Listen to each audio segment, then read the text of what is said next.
First, I want to welcome everyone to the kickoff of our Metro Crime Initiative, version 2, this summer.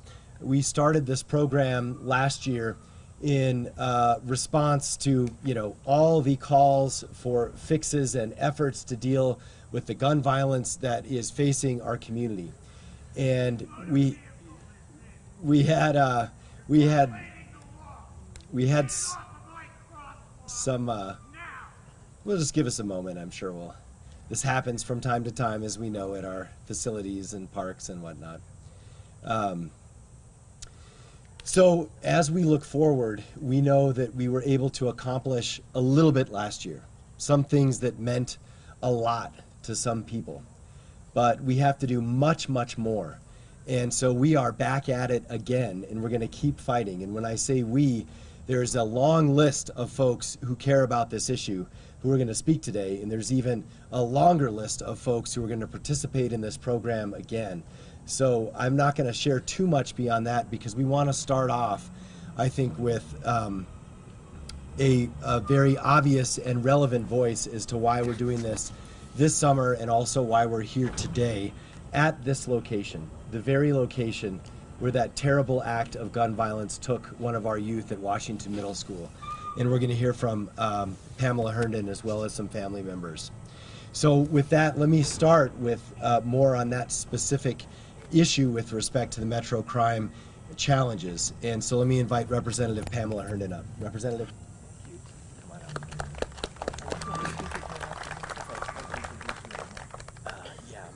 You can just be brief, but yeah, I'll MC the thing, so I'll go after you. Good morning. I'm honored this morning to be able to talk about what we are here for, and looking at introducing Mayor Keller to you in a more formal manner. However, before doing so, I want to bring to your attention the symbolism of why we are meeting here today next to Washington Middle School, nearly 1 year after the tragedy that struck this community. Young Benny Hartgrove lost his life in a senseless violence gun incident right here at this park. Every sudden death is tragic. And as we've seen over and over in this country, the loss of a child to gun violence affects us all. Benny had such a bright future. The day he died, he was trying to resolve a dispute among his classmate colleagues using nonviolent protocols when he himself became the victim of violence. He was trying to make a difference. We can't simply accept these tragedies as a new way of life. As a member of the legislature, I am fighting to keep gun arms out of the hands of children, because like Benny, I want to make a difference. We all do, don't we? I introduced the Benny Hartgrove bill to require gun owners to secure their weapons, and I appreciate Mayor Tim Keller making the Benny Hartgrove Gun Safety Act a priority within the Metro Crime Initiative. I am also glad to know that the mayor will host a dedicated session to gun violence. As a community, we must have the courage to discuss these issues comprehensively and openly. We cannot give up. We must continue the goal for safe schools and safe communities, not only for Benny Hartgrove, but for all children who are counting on our leadership to keep them safe. So with that, I appreciate the opportunity to introduce an incredible leader, a man with a vision for safety for our communities, who will announce the plan to continue the Metro Crime Initiative. He is none other than our own wonderful Mayor Tim Keller. I tell you, an introduction from Representative Herndon is always awesome. So I feel ready for the day and the challenges ahead. Thank you so much, Representative. We wanted just to kind of give you an overview up front, so that was our sort of official kickoff. And I'm going to MC us through this ceremony and just provide a few opening remarks. But I do want to recognize some folks who are here. Many are speaking, so I'll introduce you as you come up. But some folks who are here that we certainly want to recognize. Our City Councilor Renee Grout is here. Councilor, thank you for joining. Give us a little wave. Thank you for being a part of this. She's a new counselor, so this is her first round at Metro Crime Initiative. Thank you for being here. Jeremy Romero from the Governor's Office. Jeremy, thank you so much for being here. As well as, we know we've got Lisa Cedillo-White. I think I saw our Deputy County Manager here. Lisa, thank you. Our Vice Chancellor from UNMH, which plays a key role in a lot of the behavioral health, Dr. Larson is also here. I think he was. Dr. Larson, thank you. There you are. And we also know we've got Moms Demand Action. You can't miss them in the red shirts. Thank you for all that you do. And also from our Public Defender's Office, Ben Bauer, who's a long stalwart. I think I saw Ben as well here too. Thank you for being here, Ben. And I also want to recognize Judge Castillo Dowler's here. Thank you, Judge. This means a lot to have the judicial branch here. Thank you so much. We also know that Holland Kastrom, U.S. Attorney's Office, also represented. Thank you so much for being here.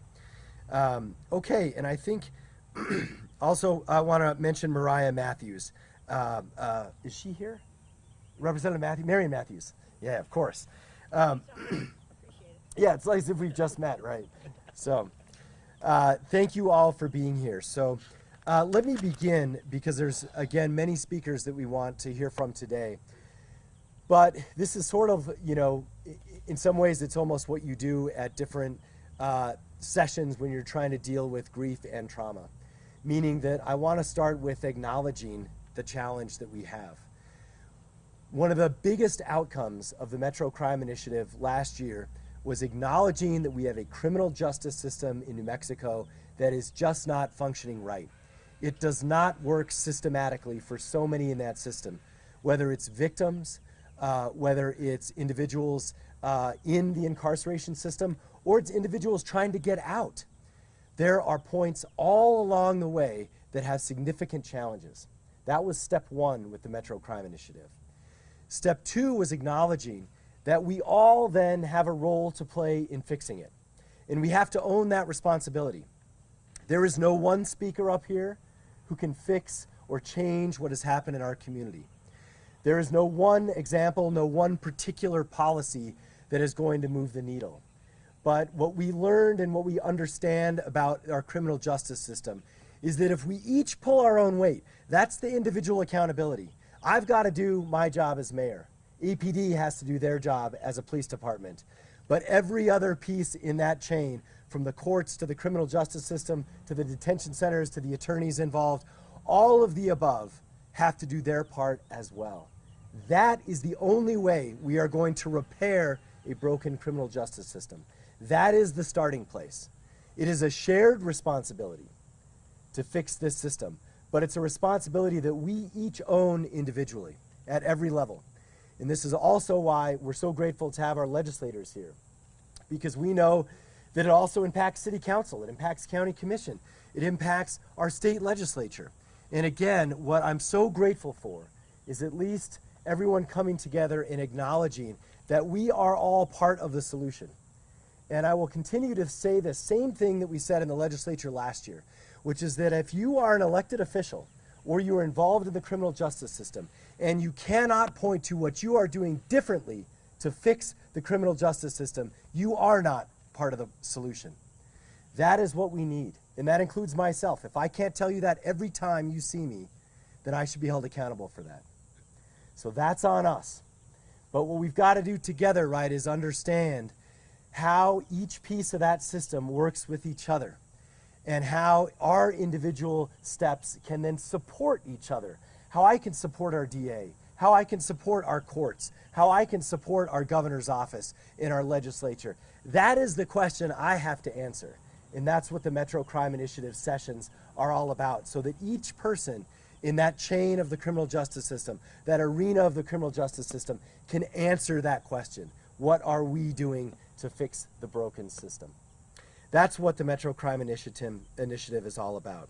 So we are grateful that last time we had about 5 out of 9 policies actually got passed. It was ankle monitoring data. We got $9 million for violence intervention. We did get some stronger laws on gun crime. So we had a noticeable difference. And we also, by the way, had a governor on board and a lot of legislators with the Metro Crime Initiative. That was also new last session. But we also know there is a whole host of initiatives, dozens, that did not pass. We also know that we have to come up with much more concrete solutions when it comes to drugs and behavioral health, when it comes to domestic violence and the fact that 38% of the women and 33% of the men experience intimate partner violence in their lifetime, and that is often one of the leading causes of then homicide associated with domestic violence after. So there's so much work to be done, but we're going to be reconvening over the course of the summer in 3 different sessions. I'll talk about the next steps at the end, and we're going to make sure that we can put forth real actionable solutions that will make a difference in the short term. This is not about report writing. It is not about studying and analysis. It is about action, and it is about change. And that's why I'm so grateful for everyone who's here joining us today to renew that commitment. Now, with that, let's hand it over to our county commissioner, who's been at the forefront of a lot of this for a long time.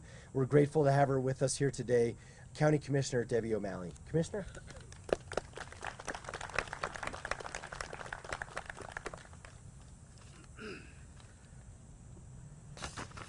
Good morning. Thank you, Mayor. I'm standing in for our chair, Adrian Barboa. She has a scheduling conflict and couldn't make it, but I'm happy to be here and stay. First, I'd like to thank Representative Herndon for all your work on the last session to address tragedies like what happened here in Washington Middle School. By the way, I went to Washington Middle, well, not middle school then, it was a junior high. And thank you, Mayor Keller, for bringing us all together today. We're not going to tackle the serious problems affecting our community without working closely and intentionally on effective approaches and strategies to prevent gun violence and move the needle with regards to drug addiction, behavioral health, and domestic violence. Working together, the city and county, along with the other partners represented here, and several others that we hope to bring to the table, we can combine our resources and confront these problems with common resolve. As a former Albuquerque City Councilor, I know that when the mayor and council work together, we can have real positive impact on critical challenges facing our community. I know that Councilor Carissa Pena and Councilor Benton were going to be, I think they were, well, they're not here, but they were going to talk today. They're Oh, they're okay. Hopefully they're on their way. Okay, they're going to be speaking later, and I'm glad to see Councilor Grout here as well. Here, along with other colleagues from other agencies and members of law enforcement who are on the front lines of dealing with those affected by violent crime. I commend the mayor, the city, for being inclusive and collaborative with advocates, the judicial branch, and community members to come up with an effective, tangible plan to make Albuquerque and Bernalillo County safer for all our families. Most of all, for kids like Benny Hargrove, who, like all kids, just wanted a chance to learn and grow up in his community. Let's do this for Benny and the thousands of other kids and families who deserve the right to live in a safe, supportive community. Thank you. And now we're also joined by our district attorney, Raul Torres. Raul?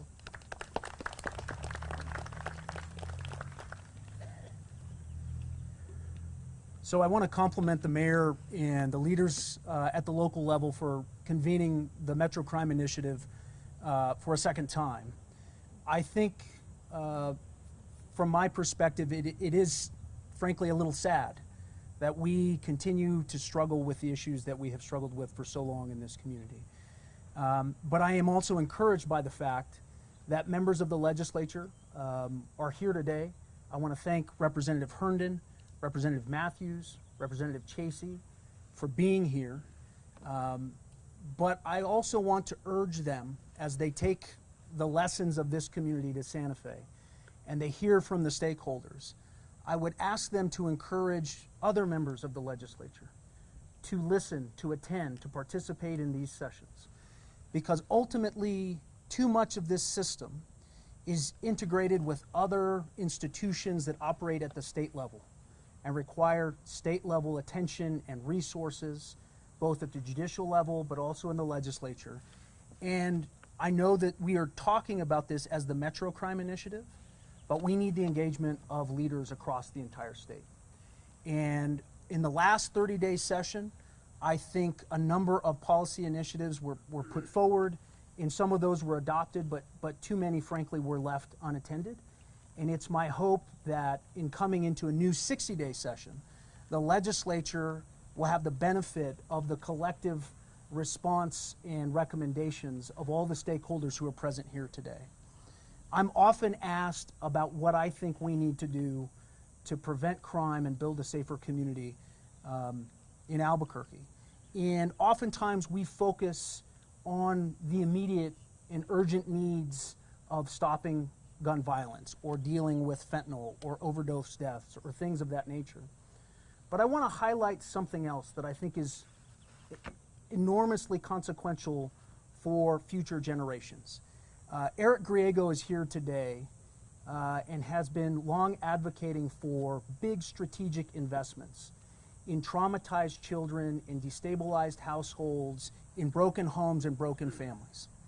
And ultimately what I can tell you is that the long-term solution to many of the things that we see, whether it's juvenile violence or addiction, has its root in early childhood trauma. And the legacy of New Mexico and its future will be determined by the extent to which we're able to identify those children. 75% of the boys and 87% of the girls in juvenile detention in Bernalillo County have suffered 5 or more ACEs, 5 or more. That means they are the victim of sexual assault, abuse, neglect, mistreatment of the type that most people in attendance here, except for those in law enforcement, can barely comprehend. The root of our crime problem goes back generations. And what we are witnessing now is the failure to invest and identify broken homes and broken families 15 and 20 and 25 years ago. So I urge you, as we take up the challenge of dealing with the immediate needs and the immediate issue of gun violence and the issues that I know we have to tackle, we can't lose sight of our obligation to save this community 10, 15, and 20 years into the future. That's going to require sustained leadership by the legislature, sustained engagement from people who understand the impact of trauma, and I hope that we can keep that in our perspective as well. If we do that, we can have a collective impact and really create an environment and a community that we can all be proud of. Thank you very much.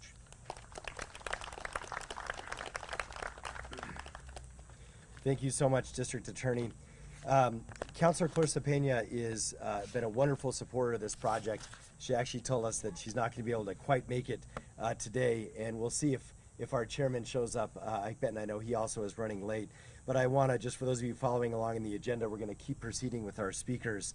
And so next, truly is, the individual who's on the front line, in everything crime related in the city by job definition, but also for his entire career. And so let's bring up our Chief of Police, Harold Medina.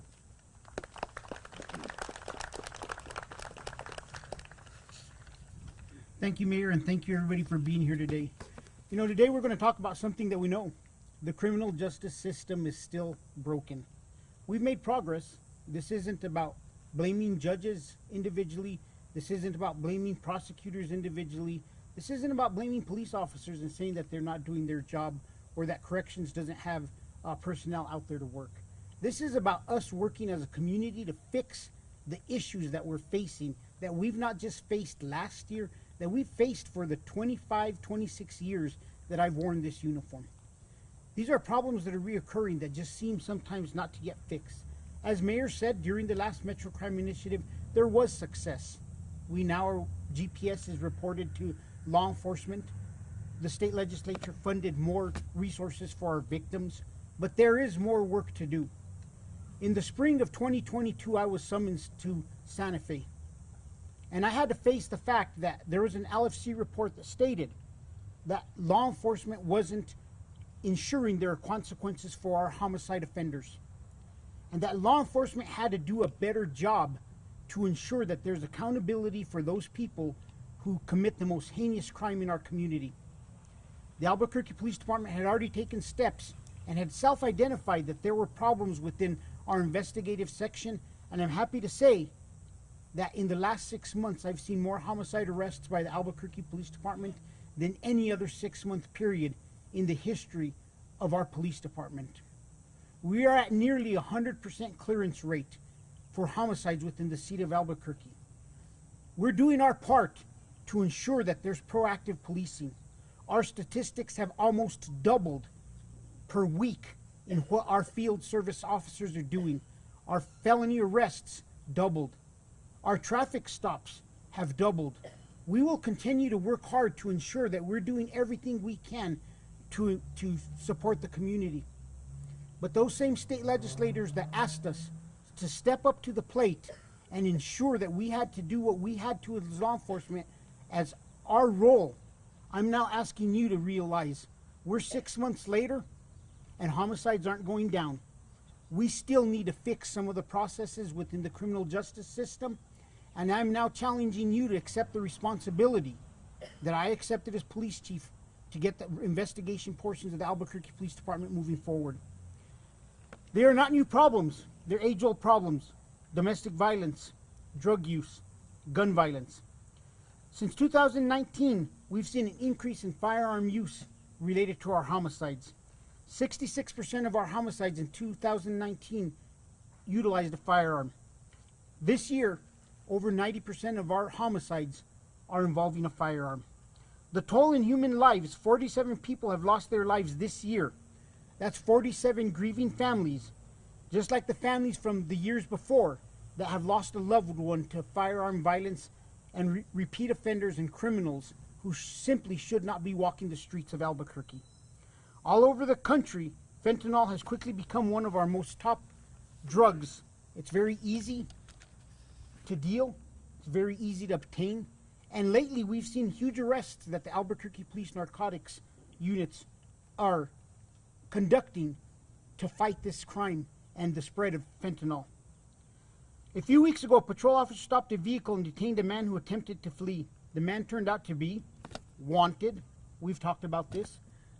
The individual was a convicted felon, had a stolen firearm in his possession, which made him a felon in possession of a firearm, over 1,000 fentanyl pills in his possession. And what did he tell the officer? I need a gun because of the amount of drugs that I'm carrying. We need to change this. We need to ensure that these individuals like this do not get that second chance to be out in the community putting people in danger and killing somebody over $20. And it's going to take strong will for us to recognize there is a line in the sand and violent people need to stay in jail. Later that same night, narcotic detectives and DEA agents seized over 4,000 fentanyl pills from another drug dealer. When we started the Metro Crime Initiative last year, we noted how many low-level drug deals involved guns and how too often murders were the result of these low-level drug deals.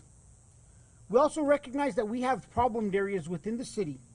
Motels and smoke shops have been at the forefront of our fight against violent crime and illegal narcotics dealings. Last month, we conducted an operation at the Bow and Arrow Lodge on East Central. Numerous complaints about illegal drug sales and criminal activity. Detectives served a search warrant on motel rooms and later learned the motel rented the same rooms to the same suspects we had previously been working on and who had been arrested. 15 people were arrested on felony charges. In the month of May, police responded to 23 calls for service at the Bow and Arrow Lodge. There's a hotel in the foothills that resulted in 57 calls for service in the month of May. One of the things that we're going to be doing different this Metro Crime Initiative is we're asking locally what we also can do.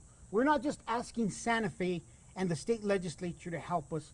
I'm asking our city councilors, help us create a nuisance abatement process that helps us close these hotels more quicker, to put a solid plan together on how we're going to address these repeat places. Every single one of us knows there's places in Albuquerque that more crime is being committed, but there are also specific locations and businesses that are more worried about the $40 room they're going to rent than what's best for our community and somebody's life. So I'm hoping that not only in Santa Fe can we create a system that keeps people that need to be incarcerated in jail, but locally we can force business owners to start doing the right thing. And if not, the city of Albuquerque can move on their property and ensure that we do everything we can to stop the violence in this city that they're responsible for in a way because of how they conduct their business. Thank you.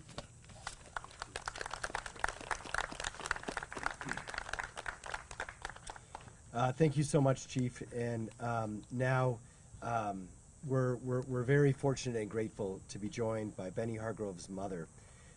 Colette Wise is here, and I know we're very familiar with that story and what happened to her son. But let's give her the respect and the attention to what she has to say about what needs to change in our state.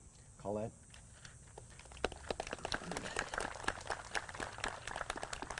Good morning. Sadness. This is a feeling and an emotion that my family and I have been going through for almost the last year since the tragic death of my son Benny.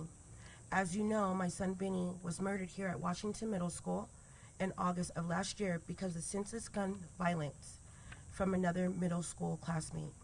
Benny, like many others, was a victim of the increased gun violence and school violence that has been steady rising throughout our nation. Now, the nation is mourning the recent passings of 19 children from another senseless gun violence at schools in Uvalde, Texas. My family understands the pain and sadness that those of Uvalde victims' families are going through. That is why my family and I agree that something must be done to protect schools, to protect children in our schools. We have pushed for common sense solutions of Benny Hargrove Gun Safety Act and support the other measures being promoted here today to protect the school children. We never want to see another family go through the sadness that my family went through with losing Benny. We must stop this senseless gun violence and protect the young children. Thank you.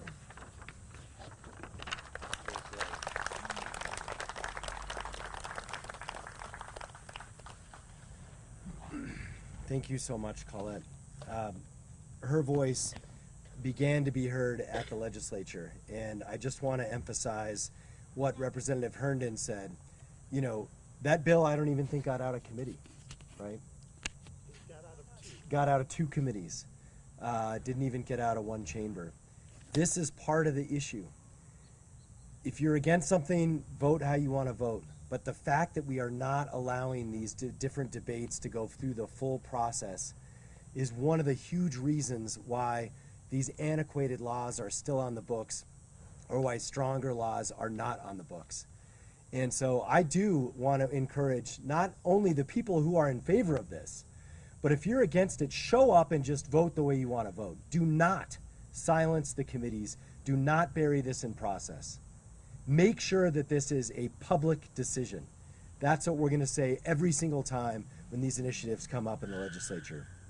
Now, with a perspective on the emergency rooms that end up seeing the effects of this, obviously right after the incidents, and we've heard some of them talk about this before, about the notion that gun violence from their perspective is actually a public health issue, and it's more of essentially a disease that is afflicting us. We want to provide that perspective with you as well. So from UNMH, Dr. Brandon Warwick. Doctor?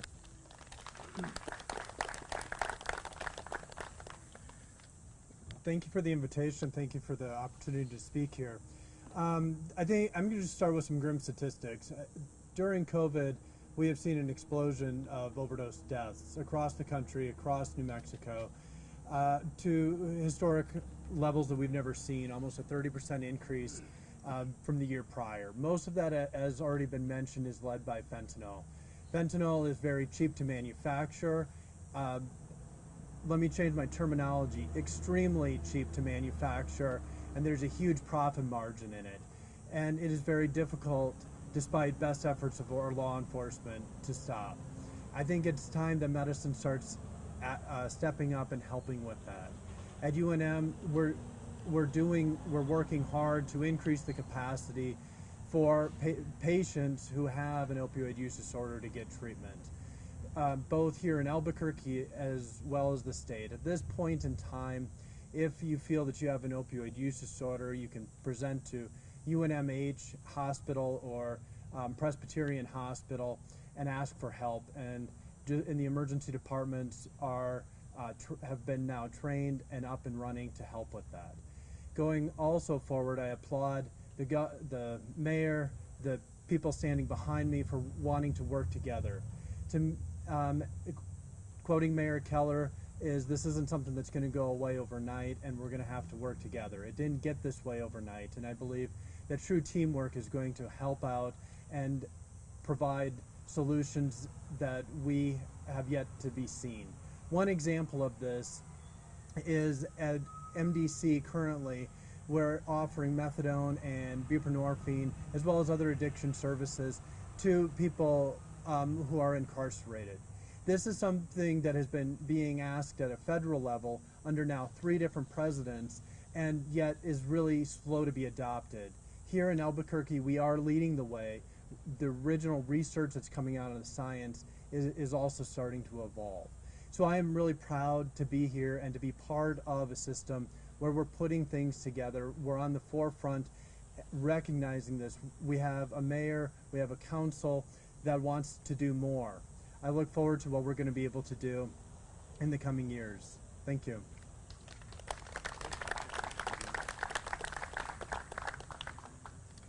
Thank you so much, Doctor. And next we want to bring up a local legend of sorts for what he's tried to do in the community and his own experience and willingness to give back. Jeff Holland from Endorphin Power Clinic Company.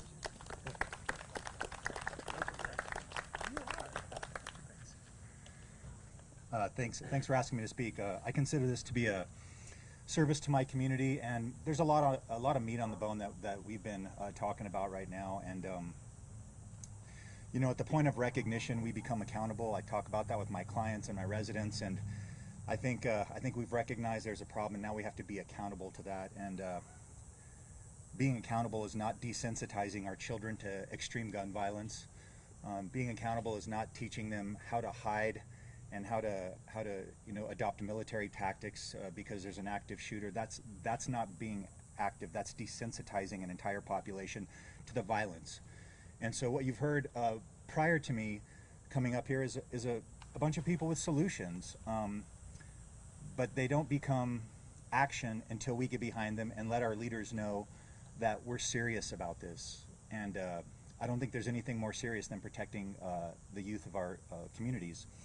And obviously that ties in several areas with behavioral health and substance use disorder, and not being a question of morality, but a health issue, as you just heard. And I have yet to meet a very young child, when asked what they want to be when they grow up, has stated that they want to be an actively using drug addict, in and out of prison, in and out of jail, in and out of the emergency room, in and out of hospitals, and so forth. And so, again, don't be desensitized to things that are not providing logical, rational, and solutions to the problems that we're facing. When Mr. Torres talked about adverse childhood experiences, that's traveling very far up the stream to address a problem. And I know when we address these problems, we want to see solutions right away. But it doesn't happen that way. It just doesn't happen that way. We are farmers, and we are planting seeds. If we don't water those seeds, they will never sprout. And we may never get to stand under the shade of that tree and enjoy that fruit, but if we don't plant it, then there's never going to be a tree to provide the shade. And so what we're talking about now is at least trying to plant the seed. So I hope everybody understands that the solution is not desensitization of gun violence. It's not a morality issue when it comes to addiction. And it's going to take all of us with a collective voice to make sure that the people who are not acting finally listen. And I encourage everybody, no matter where you stand on this issue, to at least have a voice in this. Reach out to the people that you know are leaders in your communities, community organizers, politicians, whatever you feel is going to make a difference, and make your voice heard.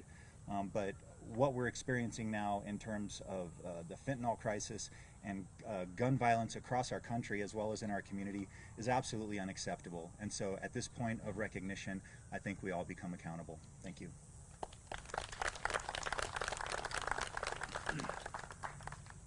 Thank you so much, Jeff. Part of this is also about protecting civil rights and across a number of aspects. And we're fortunate in our city to have an Office of Civil Rights headed by Tori Jacobus. Let's hear from her. Tori.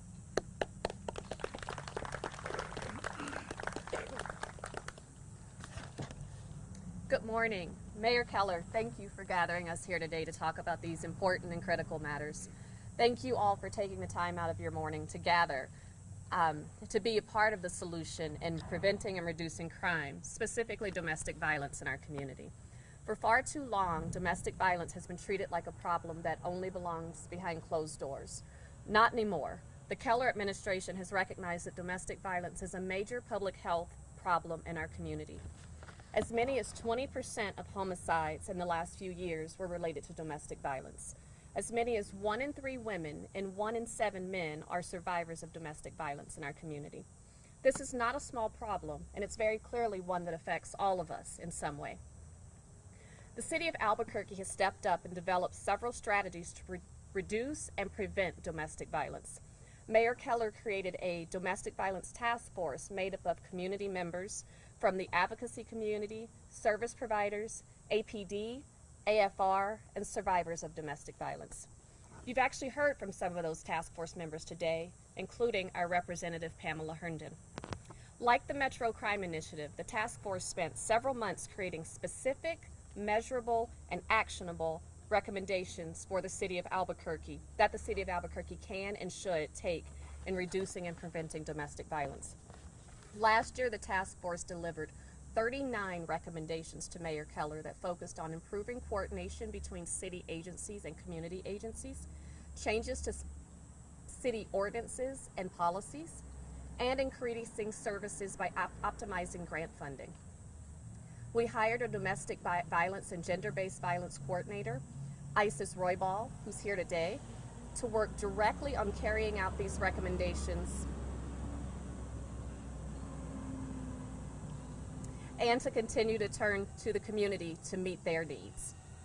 The focus on domestic violence within the Metro Crime Initiative will incorporate and build on these recommendations to reduce violence and save lives. Thank you again for spending your morning to help create a stronger Albuquerque.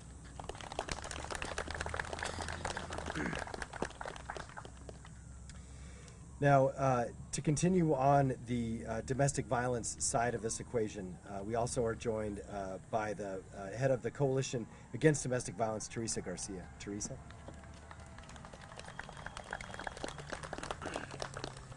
Thank you very much for inviting us today. Good morning. My name is Teresa Garcia, and I currently work for the New Mexico Coalition Against Domestic Violence as the Director of Training and an active community member here in Albuquerque, New Mexico. At NMCADV, we work to achieve a coordinated local, regional, and statewide response to domestic violence through a collaborative network of member programs that consist of domestic violence service providers and other allied organizations and individuals. We also have Ana and Marta here from Enlace Comunitario, who are members of our one of our programs. Our coalition currently has 32 direct service domestic violence organizations who support survivors and their families with resources when they are ready. The coalition also provides trainings across the state of New Mexico and currently expanding trainings nationwide. Several of our programs also offer battering intervention programs for offenders up to 52 weeks. We understand that domestic violence is a social problem, bigger than the behavior of individuals. Therefore, our work occurs on 2 levels simultaneously. We help individuals recover, and we work to change the conditions that promote violence. We believe in individual and community accountability to create safer communities. It is known that in communities who speak against domestic violence, less violence occurs. So we must continue to educate our communities and work collaboratively. Outside of working for NMCADV, where I'm now speaking as a community member and survivor of domestic violence, I currently sit on the Southwest Steering Committee to address domestic violence in the Southwest, where it has the highest rates of domestic violence than any other community in Albuquerque. We must also take the moment to recognize that June is Pride Month, where our LGBTQ plus community has and is experiencing high rates of gender-based violence. As a community member, it is important that all organizations are working together to find ways to better support survivors. It takes up to 7 times for a survivor to finally leave, where most survivors do not have an advocate and are pro se. It is also important to continue educating our communities on domestic violence and hopefully change the narrative to not ask, why didn't she just leave? The most dangerous time for a survivor is when they decide to leave. We must recognize the barriers there are when leaving that prevents the survivor from doing so, such as language barriers, needing translation, fear of immigration status, not having the financial means to leave, where most survivors are not the breadwinners, and create resources that are easily accessible for survivors within the judicial and legal system. Domestic violence is not just physical, it's emotional, mental, psychological, as well as financial. Domestic violence does not discriminate. Anyone can be a victim of DV regardless of race, age, ethnicity, sexual orientation, or economic status. We invite you to please head to our website at nmcadv.org to find a program near you, or call us directly at 505-246-9240. If you need to speak with an advocate or victim services, you are also welcome to please call the National Domestic Violence Hotline at 1-800-799-SAFE, which is 1-800-799-7233. Thank you so much.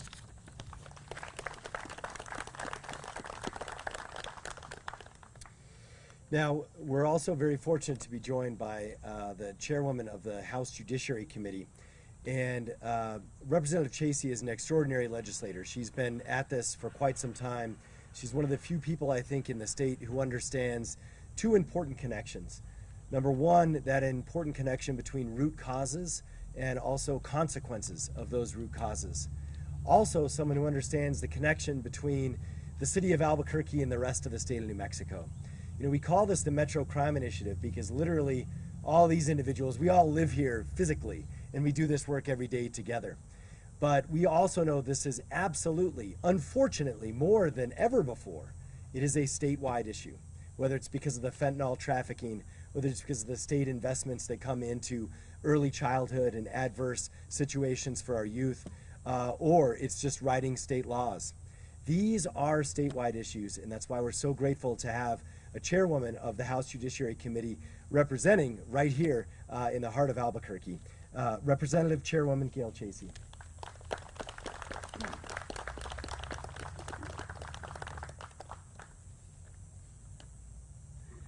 I want to begin and end by thanking Mayor Keller for convening the Metro Crime Initiative last year and continuing it this year and inviting me to participate.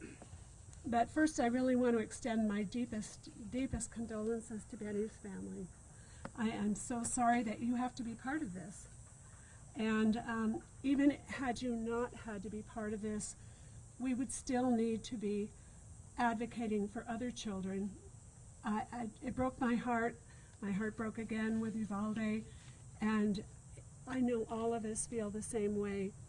I've been on the hit list of the National Rifle Association since 2002, when I had a bill that I was carrying in the legislature. You can survive when you do that, but maybe not when you're a kid in a school. And I'm not afraid of them, and I think that we really need to look to solutions. And Representative Herndon, thank you for your leadership in this area. And I think we'll be able to get that bill passed. I'm not a prognosticator, but I think the odds are good. The Metro Crime Initiative saw a major legislative success last year. I sponsored for the third year, the Violence Intervention Program. And the mayor mentioned we got some major funding for that in the legislature this year. And we had an opportunity to explain the program in the debate on the House floor, which was quite interesting. I really want to compliment the mayor's staff and advisors who were helping me with that and answering the questions, some of which seemed ridiculous at the time. But the proliferation of guns throughout the country is true here in New Mexico. Guns are easy to acquire and unfortunately not as easy to prevent as the use of the guns. But we are invested in the violence intervention program, and we know that early intervention and prevention is possible, not just for children, but for adults. And it's enjoyed remarkable success here and in other communities throughout the country. So I'm very hopeful. We're going to have to be tenacious in sticking to our position and making sure that we take every opportunity we have or can to prevent gun violence, not simply just to live with it and clean up after the fact. And so, Mayor Keller, thank you for initially investing in the VIP, the Violence Intervention Program. Long before you brought it to me, the city had started working on it and realized some very significant results. And I expect that the continuation of the Metro Crime Initiative is going to yield more solutions that we can work together on in this state, in this community, the city, the county, and the state of New Mexico. We have common challenges, and we will be seeking common solutions and real solutions. And I look forward to participating in the MCI again with an eye towards those solutions. I do co-chair our interim legislative committee on courts, corrections, and justice, and we meet in the summer and in the fall, and I'm confident that my colleagues will be interested in what we're doing. And so keep up the good work. I look forward to participating with you. And Mayor Keller, thank you again for your continued leadership in bringing us together in this initiative.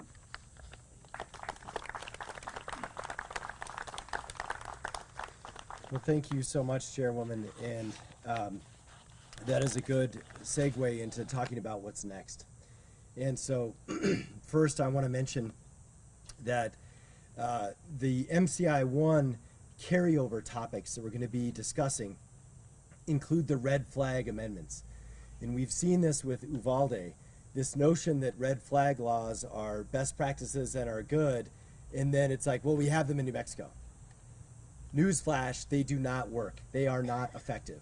We have to change those so they are usable and workable, regular for our law enforcement system and our civil rights system to be able to use them. So that is going to be at one of the top agenda items that we're looking at.